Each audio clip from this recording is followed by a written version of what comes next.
नमस्कार मैत्रिणींनो, मी तुम्हा सर्वांचे आजच्या रेसिपीमध्ये खूप खूप स्वागत करीत आहे। आजची रेसिपी आहे चटपटीत अंडा बुर्जी आणि तुम्ही पाहत आहात शुभाच किचन।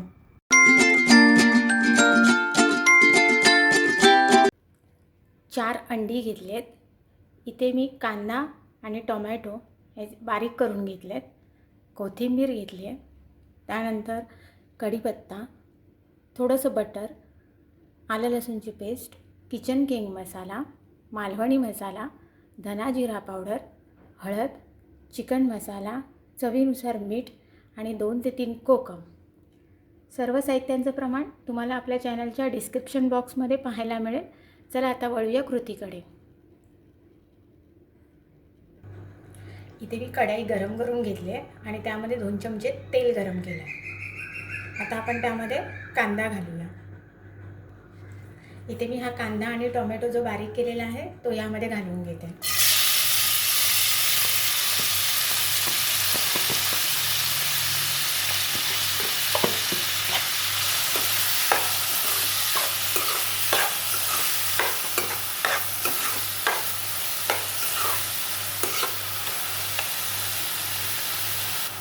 कांदा आणि टोमॅटो चांगला परतून घेऊया, त्याला लालसर रंग येईपर्यंत।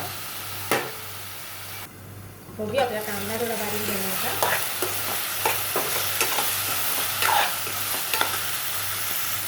अजून थोडा जरा लाल होऊन दे, परत ठेवूया। बघा आता कांदा व्यवस्थित लाल झाला आहे।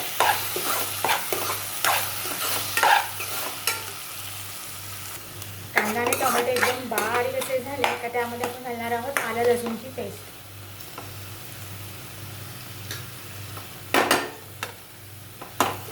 आणि ती चांगली परतून घेणार आहोत।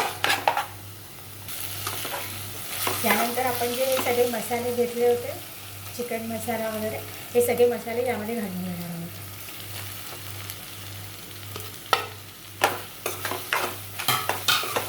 आणि चांगले परतून घ्यायचे।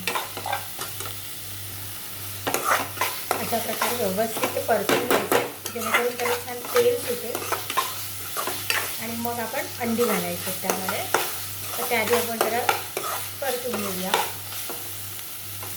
आता कांदा, टोमॅटो, आलं लसूणची पेस्ट आणि सगळे मसाले घालून परतून चांगलं झालं आहे।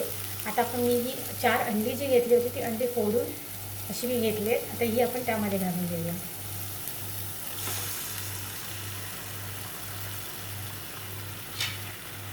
आणि व्यवस्थित मिक्स करूया।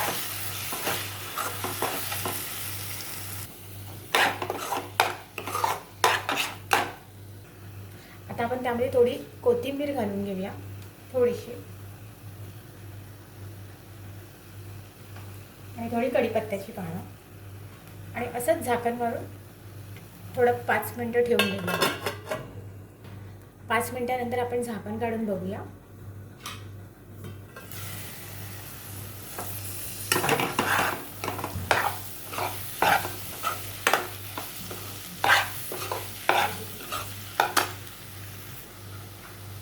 चांगली परतून झालेली आहे।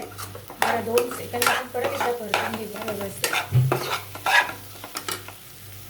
आता त्यामध्ये आपण हे बटर घालूया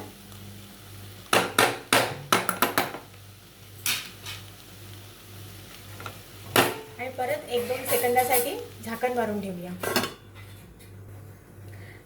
आता यामध्ये आपण ही कोकम घालून घेऊया आणि पुन्हा एकदा व्यवस्थित परतून घेऊया।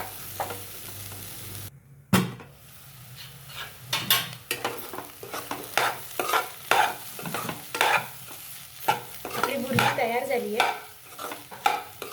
चमचमीत अशी बुर्जी तयार आहे। आपली चटपटीत अंडा बुर्जी तयार आहे। मैत्रिणींनो, तुम्ही सुद्धा ही रेसिपी करून बघा आणि आवडल्यास मला जरूर कमेंट करून सांगा। आणि माझ्या रेसिपीला शेअर करा, लाईक करा आणि हो, सबस्क्राईब करायलाही विसरू नका। थँक्यू।